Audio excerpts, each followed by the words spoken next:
We are the ministry of the real truth, and we strive to bring all the real truth, the whole truth, and nothing but the truth. No hype, fluff, or silly nonsense. We were prepared when we first created this YouTube channel and our business that we should have policies in place. So our main policy is honesty is our best policy. We are prone, like everybody else, to making mistakes. At times we do, and if we find them in our videos, we will correct them, be it written or be it oral. If someone brings it to us or to our attention maturely, nicely, we will take a look at it and then correct it, and then give them credit for bringing it to us maturely, nicely. To quote Shakespeare, the bard, he said, to err is human, but to forgive is divine. We are planning a vast series of evidences from when the planet Earth, was first created, beyond that, and then we move on to the foundations of the planet and everything that came to be, that existed on it, be it science, etc., and the biblical account, i.e. Genesis. We look at anthropology, archaeology, and so forth. Our whole objective is to prove the biblical scriptures true through the original ancient, very old tab ashrit, or square script, Aramaic, from 800 BCE, hand copied by scribes and monks in Urhai, Edessa, now modern Turkey. Through the Aramaic, Lishana Artica Cypraea, the old tongue, the sacred scribal language of God that he spoke to Adam and Eve in the Garden of Eden, and supposedly that one language that the men at the Tower of Babel spoke one to another, before God confused them, giving them multiple languages, and then scattered them to stop them from building their tower, according to the Genesis biblical account. So there are a few books that we can refer to, and the first one is The Outline of History, Book 1, The World Before Man, Chapter 1, The Earth in Space and Time, by H.G. Wells.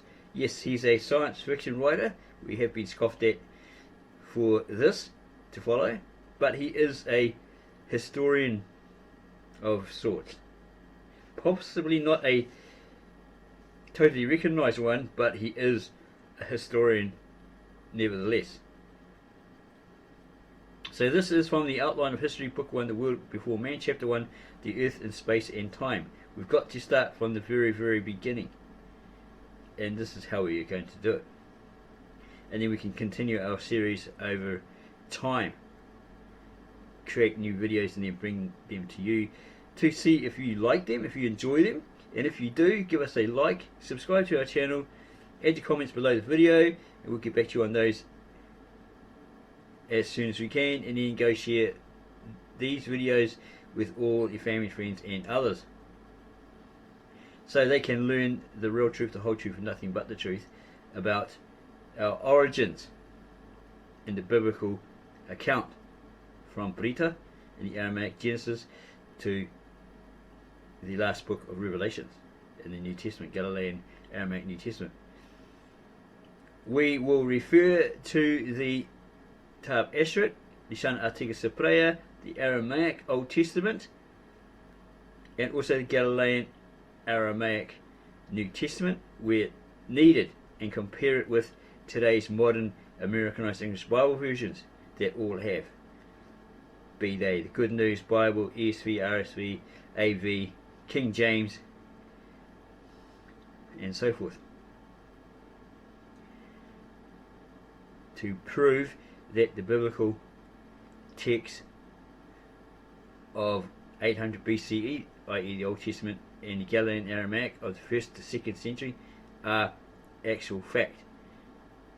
These include those texts given by Thomas, who founded the Apostolic Church of the East in the 1st century.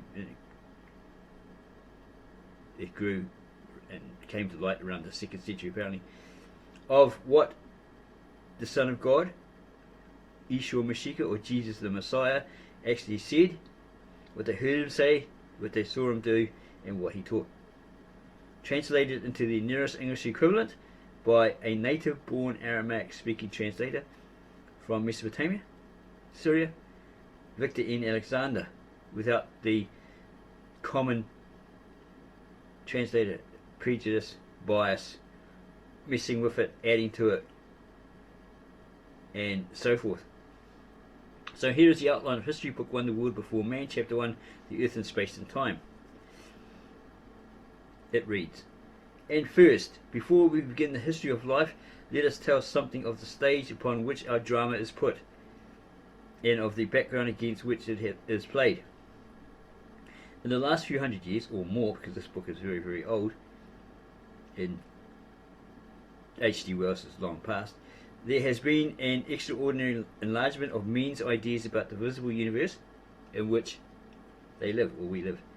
At the same time, there has been perhaps a certain diminution in the individual's self-importance. They have learnt that they are items in a whole far vaster, more enduring, and more wonderful than their ancestors ever dreamed or suspected. To the savage and primitive mind, the earth seemed to be the whole flat floor of the universe. The sky was a dome above it, or had a dome above it, or with a dome above it, which the sun and moon and stars passed and passed again, returning by some mysterious roundabout or subterranean route. The star observation still believed that the earth was flat. The Babylonian and Chinese astronomers, after many centuries of star observation, still believed that the earth was flat. It was the Greek mind which first grasped clearly the spherical form, it's like round form, of the world, but even so it did not apprehend the universe as relatively very large. The globe of earth was the centre of being. The sun, the moon, the planets, the fixed stars moved about it as their centre in crystalline spheres. It was only in the 15th century that men's minds moved beyond this, and Copernicus made his amazing guess that the sun was the centre and not the earth.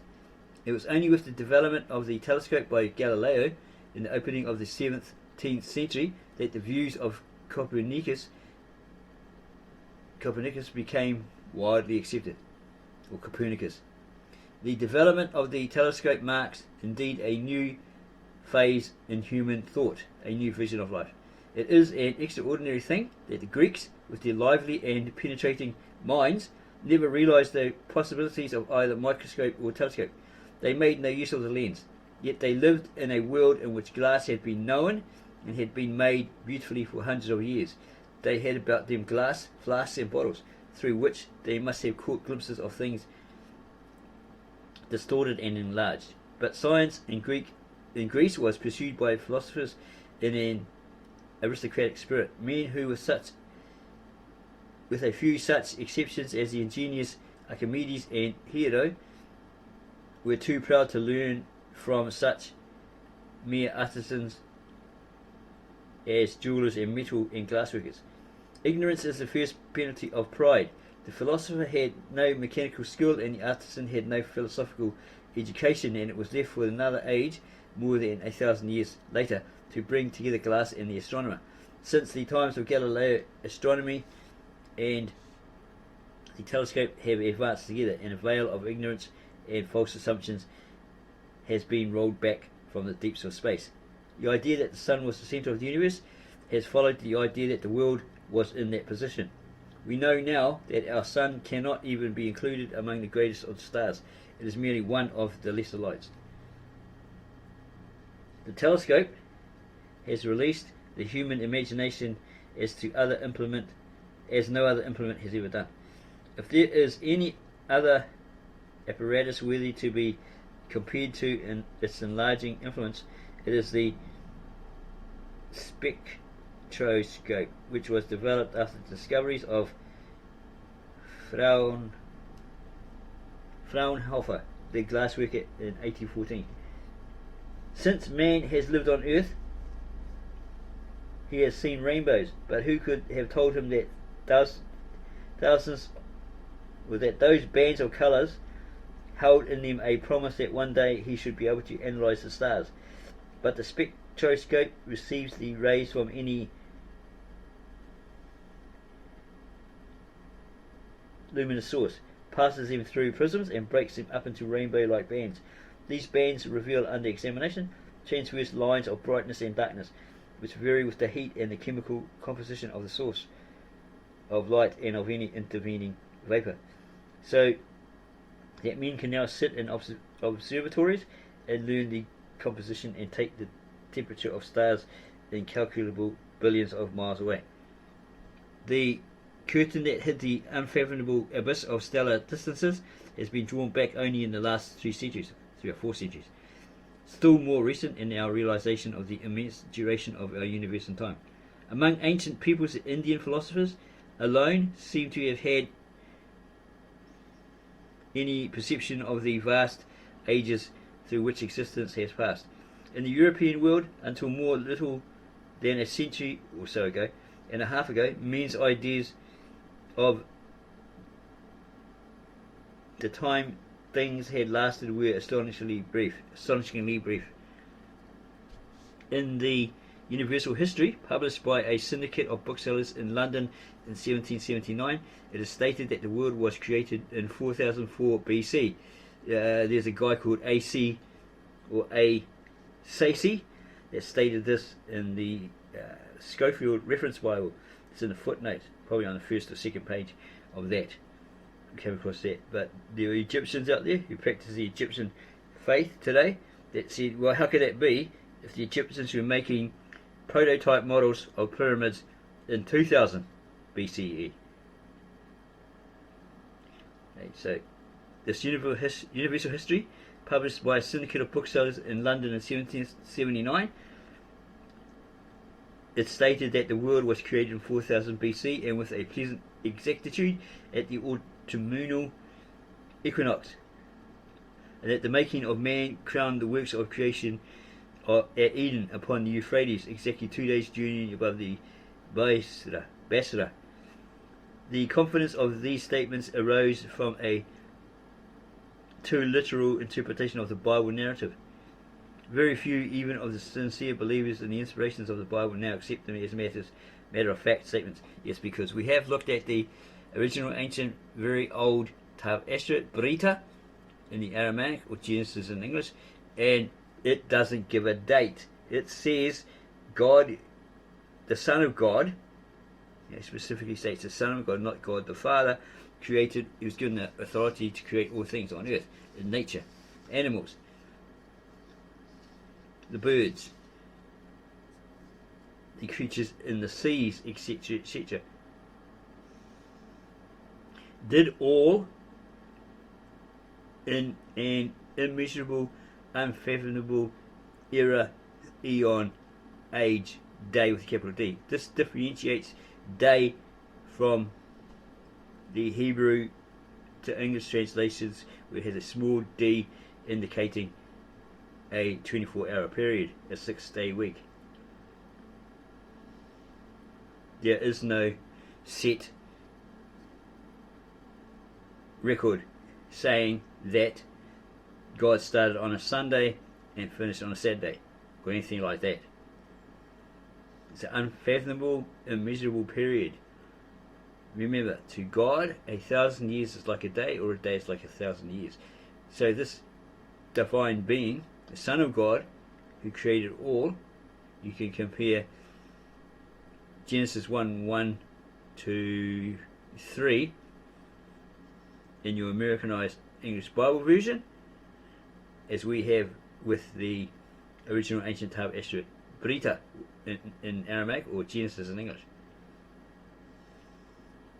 Which, when you compare John, the book of John 1 verse 1 to 4, it backs up Genesis 1 1 to 3 by saying that the Son of God created all that we see in nature, the seas, the birds, the animals, etc. And without him, in those scriptures, nothing would exist. And then you have Exodus in the original ancient Tab Ashret, or Aramaic, where in the footnotes by Victor Alexander actually states he, the Son of God, is the uncreated creator.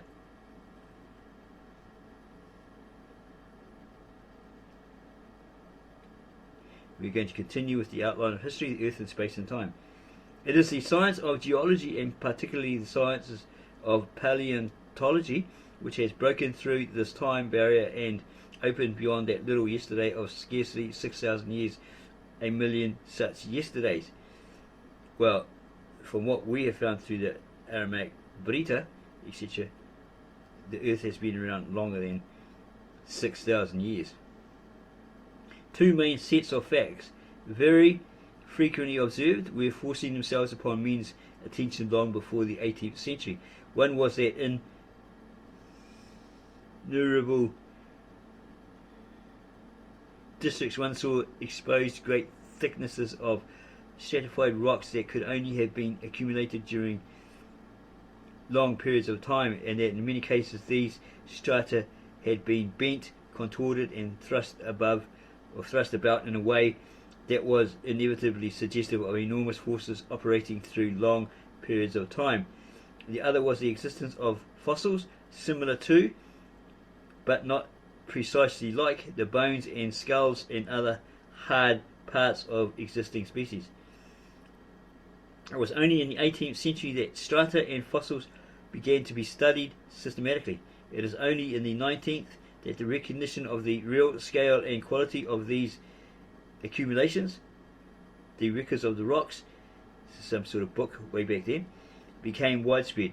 There was a great struggle to establish the authority of the record against the prejudices of those to whom a strictly literal interpretation of the Bible was dear, or they held so dear. Many men still living took an active part in that great emancipation with freedom of the human mind. Gradually the perspectives of mankind changed and elongated. 200 years ago the imagination of our race had a background of 6,000 years. Now that curtain has risen also, and men look back to a past of scores and hundreds of millions of years.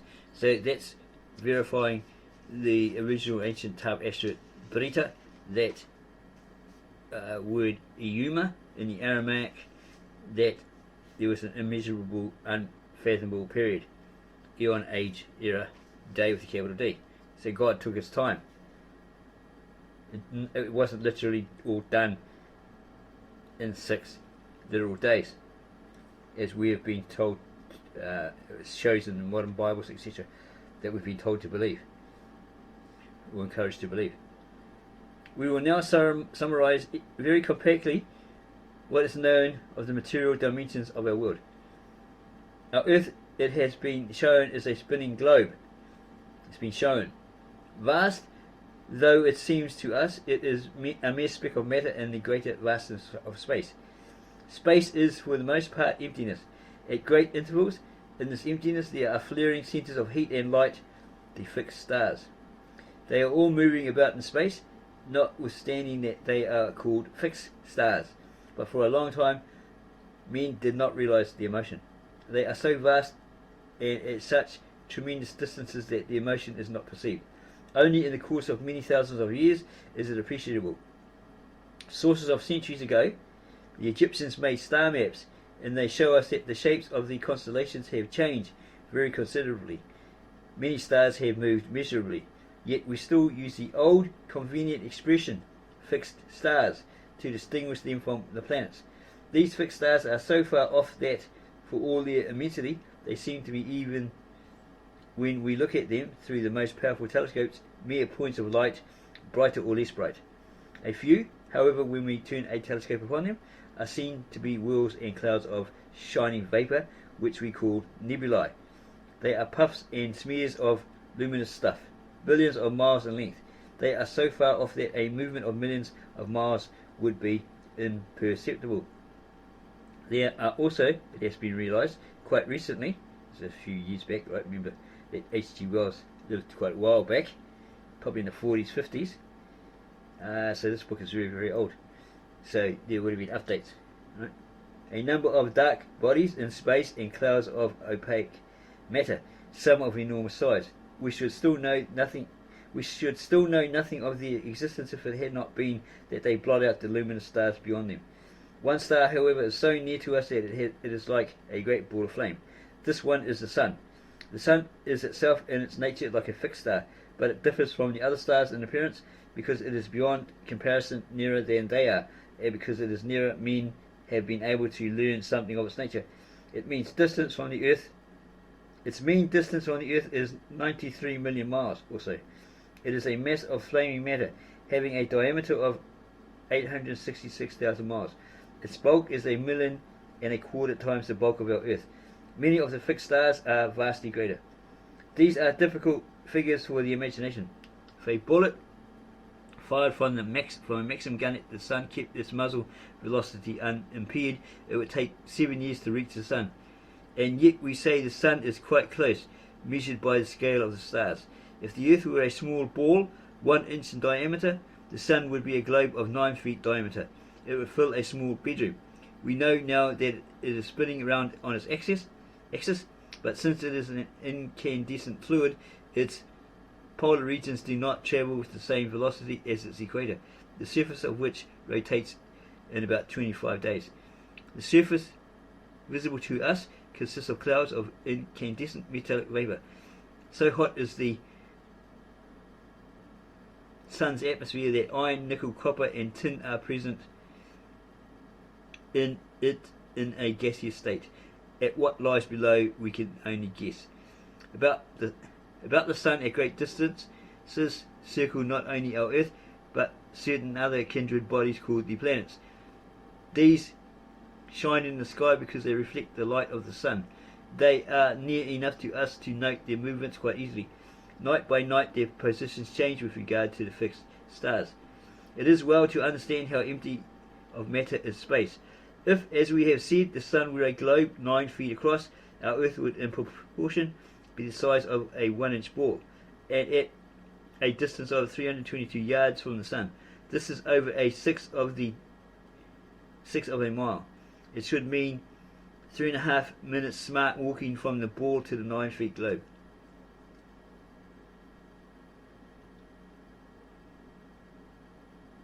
The Moon would be a speck the size of a small pea, 30 inches from the Earth.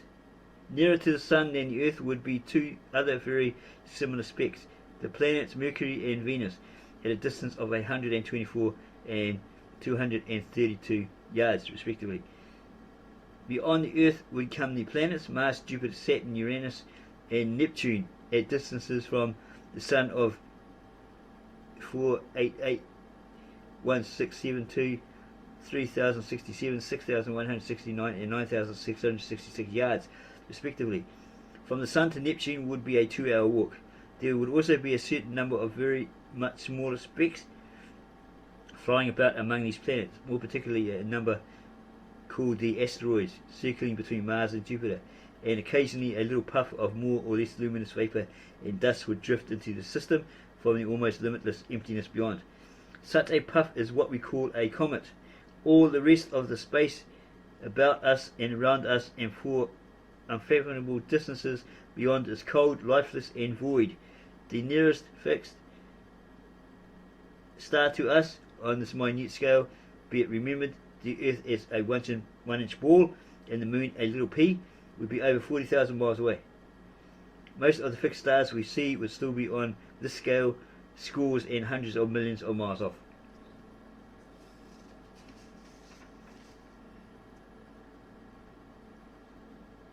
Let us come back now to the Earth.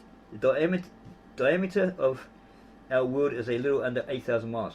Its surface is rough, The more projecting parts of the roughness are mountains, and in the hollows of its surface there is a film of water, the oceans and seas. This film of water is about 5 miles thick as its deepest part. That is to say, the deepest oceans have a depth of 5 miles. This is very little in comparison with the bulk of the world. This may be outdated information, because remember it's H.G. Wells' book, which is very, very old. It may have been updated since then, all these numbers, etc. About this sphere is a thin covering of air, the atmosphere. That's why it's called the atmosphere. It's not called the atmos flat. Yeah. So it's a sphere. It's spherical. It's round. The Earth is round. As we ascend in a balloon or go up a mountain, the air is continually less dense until it becomes too thin to support life. At a height of 20 miles, there is scarcely any air at all. The highest point to which a bird can fly is about 4 miles up. The condor, it is said, can struggle up to that, but most small birds and insects which are carried up by aeroplanes or balloons drop off insensible at a much lower level, and the greatest height to which any mountaineer has ever climbed is about 5 miles. Men have flown in aeroplanes to a height of over 7 miles, and balloons with men in them have reached very nearly 7 miles, but at the cost of considerable physical suffering. Small experimental balloons containing not men but recording instruments have gone as high as 23 miles. It is only in the upper few hundred feet of the crust of the earth, in the sea and in the lower levels of the air, below 4 miles, that life is found. We do not know of any life at all except in those really very shallow films of air and water upon our planet. So far as we know, all the rest of space is as yet without life. Scientific men have discussed the possibility of life or of some process of a similar kind occurring upon such kindred bodies as the planets Venus and Mars, but they point merely to questionable possibilities. How long has the Earth endured? So much for the Earth and space. Let us now consider our subject from the point of view of time.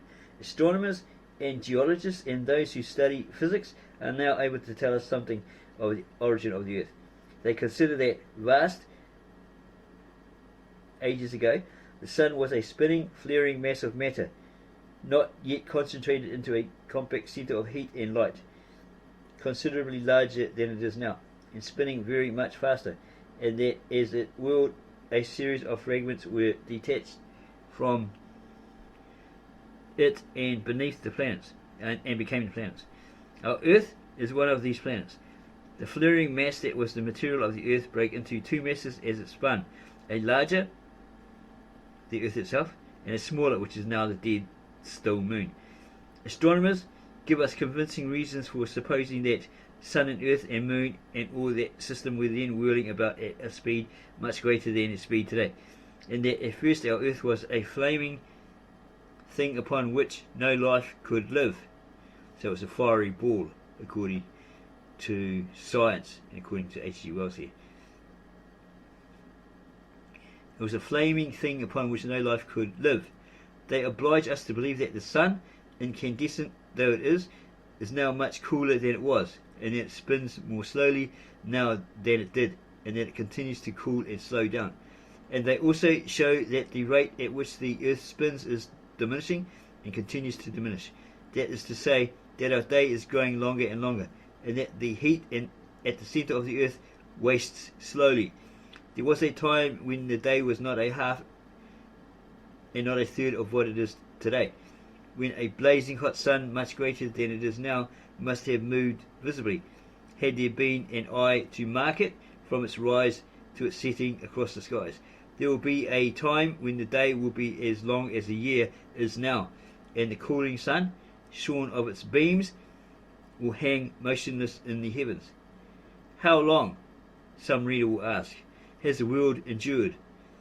That is a question which has attracted much attention in the last few years, or more, a few hundred years. Gradually, the earlier estimates, which varied very widely, have been brought towards agreement. Astronomers and mathematicians who base their computations on the rate of cooling of celestial bodies and in various processes of diffusion and atomic changes give us 2,000 million years as the age of the Earth. As a body, separate from the Sun, and about 300 million years as the length of time since life appeared upon it in any abundance. The age of the Sun as a star is now supposed to be somewhat in the nature of 5 million years. The Earth, said Sir James Jones in his Universe Around Us book, will in all probability go on for another million years, and then its equatorial temperature may be sinking to Arctic conditions. Since man has existed as a self-conscious social creature for only 30,000 years or less, this gives him an illimitable opportunity for the attainment of knowledge and power. Long before he reaches that limit, he may make himself master of time and space.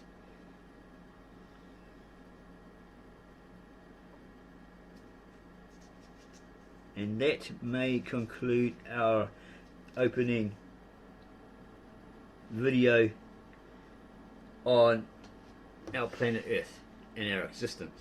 We have not yet reached when man came on the scene. The next chapter is the record of the rocks. It goes into great detail on that, H.G. Wells. And then he moves on to life and climate, which looks pretty interesting.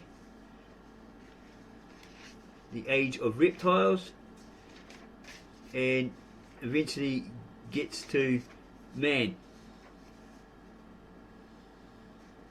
We'll just have a little look at that particular chapter, see what he has to say there.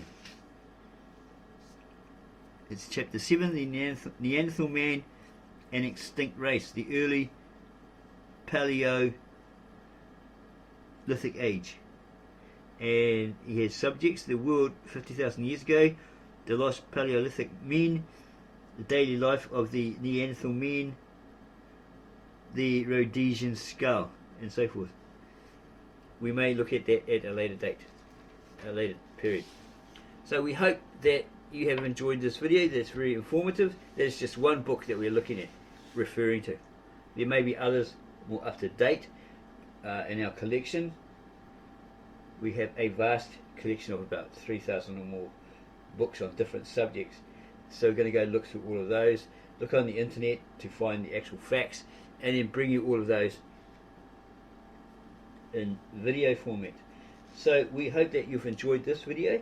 If you have, you found it very informative, etc., then please give us a like, subscribe to our channel, and then add your comments below the video. We'll get back to you on those as soon as we can, ASAP. And then go share this particular video with all your family, friends and others.